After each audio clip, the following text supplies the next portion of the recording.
Smo v prvem tednu meseca septembra in za nami je že prvi šolski dan, ko smo v občini Litija v novo okolje pospremili kar 150 prvošolčkov.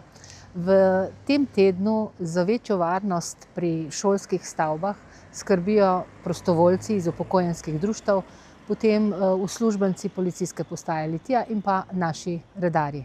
Seveda pa je za varnost teh ranljivih skupin potrebno skrbeti preko celega leta in prav zato smo skupaj z upravljavcem regionalnih cest, ob katerih se nahajajo naše osnovne šole, to je v Gabrovki in na Vačah, uspeli še dodatno, zagotoviti večjo varnost z zanimivo poslikavo, talno poslikavo teh površin.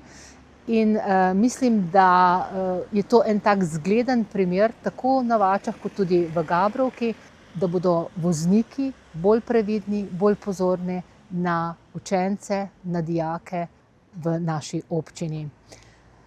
Jaz želim vsem učencem, vsem dijakom varno in lepo, veselo ter predvsem polno doživetje, polno šolsko leto.